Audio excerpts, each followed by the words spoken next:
Olá, caro aluno que está se preparando para o Enem. Estamos em mais uma aula de Física. Eu sou o professor Matheus Xavier e aqui estamos em mais uma aula de Física do Instituto Sinapse, das aulas voltadas ao pré-Enem. Então, nesta aula iremos abordar o conteúdo de ótica. Então, iremos começar com os conceitos. Ótica. Ótica é a parte da física que estuda os fenômenos associados à luz. Ela divide-se em ótica geométrica e ótica física, de acordo com a forma com que a luz se comporta. Aí, na última linha, eu até coloquei aqui. A luz apresenta um comportamento dual, onda e partícula. Então, o que foi que entendemos nesse primeiro slide? Entendemos que a ótica é a parte da física que trabalha os fenômenos associados à luz e ela se divide em duas formulações, a ótica geométrica e a ótica física. E o que vai depender a nossa análise física, se será geométrica ou física, vai ser de acordo com a forma com que a luz se comporta. E como assim a forma com que a luz se comporta? Isso porque a luz ela tem um comportamento dual. Em determinados fenômenos ela vai se demonstrar como uma partícula, e em outros fenômenos ela vai se comportar como onda. Repare que isso não é algo trivial de se entender. Esse, na verdade, é um conceito de mecânica quântica, que é uma das áreas mais complexas da física. Porém, aqui não iremos nos adentrar aos detalhes da mecânica quântica, e sim ficaremos na parte do entendimento de física básica deste assunto que acaba sendo complexo, mas aqui traremos uma abordagem simples, para facilitar o seu entendimento. Então, o que eu quero que você entenda aqui é que a luz ela tem um comportamento dual, onda-partícula. E, dependendo desse comportamento dele, isso vai nos dizer se iremos utilizar ótica geométrica ou ótica física. Então, vamos entender aqui a luz como uma partícula. Quando a luz se comporta como partícula, eu tenho a ótica geométrica. E aqui sim eu coloquei a definição dela. Então, ótica geométrica faz a consideração que a luz possui uma propagação retilínea, que é uma simplificação física que a gente chama de raio de luz, devido ao princípio de Fermat. Os fenômenos que essa área abrange são a reflexão, a refração e a parte de espelhos e lentes. E agora, entendendo a luz como onda, a ótica física. Então, a ótica física ela vai explorar o caráter ondulatório da luz, devido ao fato de a luz ser uma onda eletromagnética. Os fenômenos estudados por essa área são emissão, composição, absorção, polarização, interferência e difração da luz. Repare que os fenômenos estudados pela ótica geométrica, que são reflexão e refração, espelhos e lentes, são fenômenos todos associados a um comportamento de partícula. Já os fenômenos estudados pela ótica física, que são emissão, composição, absorção, polarização, interferência e difração, são todos fenômenos típicos de onda. Isso porque, na ótica física, porque exploramos a natureza do caráter ondulatório da luz, já que, uma vez que esses fenômenos são todos fenômenos típicos de grandezas que são ondas. Então aqui vamos falar de algumas fontes de luz. Então, fontes de luz são todos os corpos que podem receber luz. E eles se dividem entre fontes primárias e fontes secundárias. As fontes primárias são os corpos luminosos, que são os corpos que emitem luz própria. Exemplo, o Sol, as estrelas, lâmpadas. Então as fontes primárias são todas aquelas que emitem a sua própria luz. Já as fontes secundárias são chamadas de corpos iluminados, que são os corpos que, diferente das fontes primárias, não emitem, mas sim refletem a luz que recebem de outras fontes. Exemplos são a Lua, os objetos visíveis que não têm luz própria e assim por diante. Então, todos esses corpos que não emitem luz, mas que são iluminados por outras fontes, são chamados de fontes secundárias. Então, aqui iremos ver alguns meios de propagação da luz, que podemos ter um meio transparente, um meio translúcido e um meio opaco. Aqui na imagem ao lado, coloquei uma visualização tanto de uma representação simples, assim, de como podemos entender, e aqui em relação à trajetória aos raios de luz. Então, começando pelos meios transparentes. O meio transparente é aquele que, colocado em frente a um objeto, ele não dificulta a visualização do objeto que está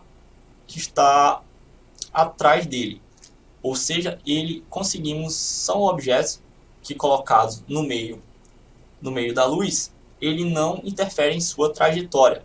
Aqui está representado na forma dos raios de luz. Os raios de luz, eles atravessam os objetos transparentes sem qualquer desvio. Isso faz com que possamos enxergar objetos através de meios translúcidos de forma nítida. Agora, os meios translúcidos. Os meios translúcidos são aqueles que conseguimos visualizar o objeto, mas não conseguimos visualizar com boa nitidez. A gente consegue enxergar apenas o esboço da figura que está atrás. Olhando para a propagação dos raios de luz, verificamos que os raios de luz conseguem atravessar os meios translúcidos, porém eles sofrem desvio da sua trajetória original. E os meios opacos são aqueles que não permitem que possamos visualizá-los através objetos atrás deles. Olhando para os raios de luz, verificamos que os raios de luz não conseguem atravessar os meios opacos. Então, aqui, de forma mais clara, temos a diferença dos meios, né? Então, o meio transparente, como já começamos a ver, são os meios em que a luz percorre trajetórias bem definidas e o observador vê um objeto com nitidez através do meio. O único meio transparente é o vácuo. Porém, alguns meios, como o vidro, a água pura, são comumente considerados meios transparentes. Aqui é uma observaçãozinha. O único meio realmente transparente é o vácuo. Só que podemos considerar outros meios como aproximadamente transparentes. São aqueles que a gente diz que a gente consegue visualizá-los com total nitidez, porque na verdade, toda vez que passamos de um meio para outro, os raios de luz sofrem uma trajetória. Então, os meios translúcidos são os meios que existe alguma dificuldade da luz em atravessá-los, sendo sua trajetória irregular, ou seja, a trajetória dos raios de luz sofre desvios. Alguns exemplos consistem em vidros foscos, papel manteiga e plásticos que são parcialmente transparentes. E os meios opacos são os meios em que a luz não se propaga. Nesses meios ocorre a absorção e reflexão da luz, realizando sua conversão em outros tipos de energia. Alguns exemplos de meios opacos são todos esses objetos que não conseguimos observar outros objetos atrás deles. Exemplos: a madeira, o concreto, ligas metálicas, são alguns exemplos de meios opacos. Agora vamos falar um pouquinho de ótica geométrica. A ótica geométrica é um ramo da física que se baseia na noção de raio de luz, para descrever fenômenos como a reflexão e a refração, e a formação de imagens por meio da geometria, sem se preocupar com a natureza da luz. Ou seja, que não vamos nos preocupar com o fato da luz ser uma onda eletromagnética. Aqui iremos considerar apenas a aproximação física do raio de luz, que a luz tem uma trajetória aproximadamente retilínea. Então, a ótica geométrica ela é toda baseada no princípio de Fermat. Aqui temos a figura do francês Pierre de Fermat, que no seu enunciado do seu célebre princípio diz o seguinte: a trajetória percorrida pela luz ao se propagar de um ponto a outro é tal que o tempo gasto em percorrê-la é o mínimo. Ou seja, ele está dizendo que os pontos do deslocamento da luz através do ponto é um tal que o tempo gasto para este trajeto é o mínimo. Ou seja, ele está dizendo que existe a menor distância entre eles. Em outras palavras, geometricamente, podemos entender isso como uma linha reta. Então, os princípios fundamentais são o seguinte.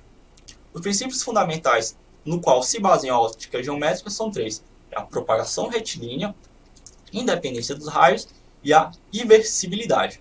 Agora vamos ver cada um deles mais detalhadamente. Então, vamos começar com a propagação retilínea. Em um meio homogêneo, transparente e isotrópico, a luz se propaga em linha reta. Cada um desses raios luminosos é representado por um segmento de reta que indica a direção, sentido em que a luz se propaga. Aqui, como demonstra a imagem, conseguimos visualizar bem esse fato da propagação retilínea. Repare que os raios de luz estão se propagando aproximadamente como linhas retas. Até foi colocado aqui uma em amarelo, só para destacar e facilitar a visualização.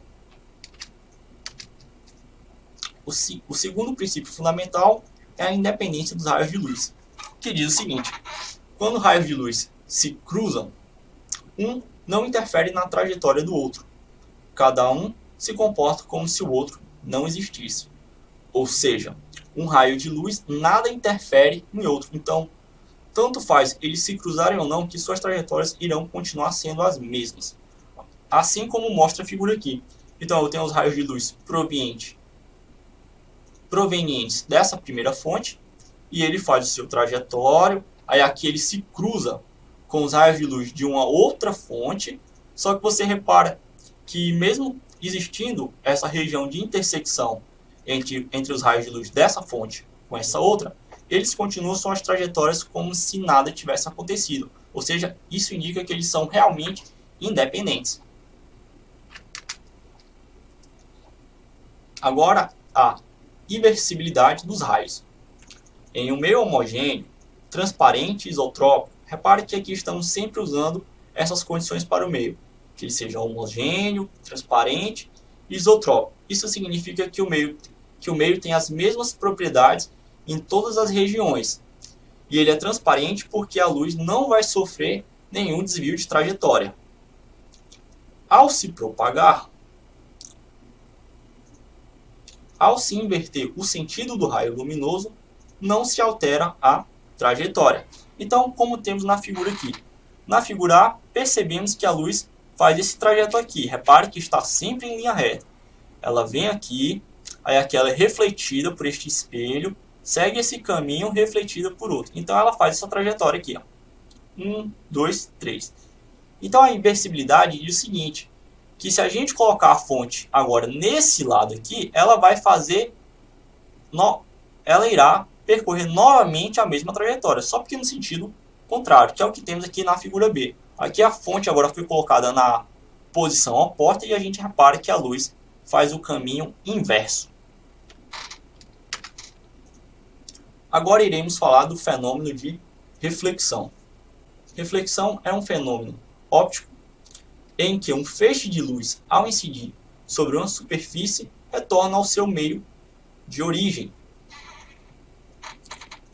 Há uma observaçãozinha que eu coloquei aqui embaixo, que é graças a esse fenômeno que conseguimos enxergar os objetos ao nosso redor, pois a luz incide sobre os corpos, que por sua vez refletem, fazendo com que os raios de luz cheguem aos nossos olhos, possibilitando assim a nossa visão. Então a reflexão funciona o seguinte: então a luz é emitida e ela chega aqui na superfície do objeto, e o objeto por sua vez reflete a luz. Então esse aqui é o fenômeno que faz com que a gente consiga enxergar os objetos.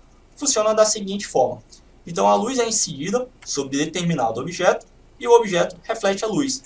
Então aqui seria a posição do olho humano.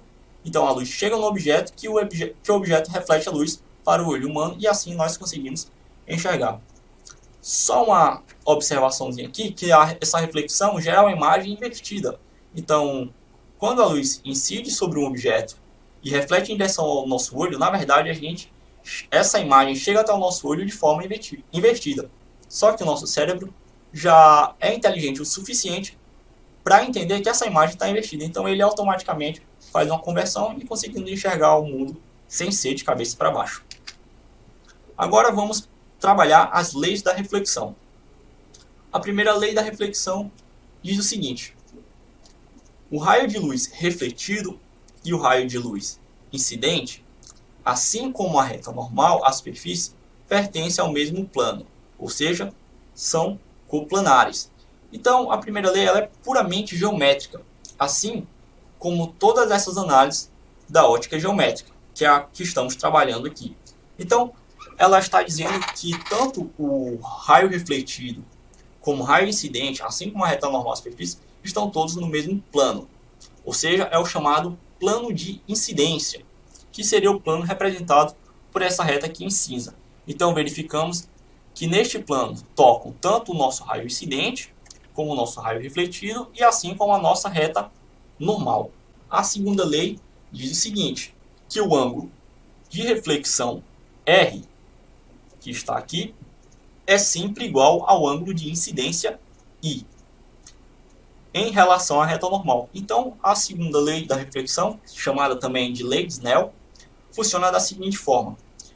Então, precisamos colocar uma reta que seja normal ao nosso plano de incidência no ponto no qual a luz incide, ficando da seguinte forma. O ângulo I formado entre a reta normal e o raio incidente, ele vai ser igual ao ângulo formado entre a reta normal e o raio refletido, que eu chamei o ângulo entre o raio incidente e a reta normal de I e o ângulo do raio refletido de R. Então essa é a relação que nós temos.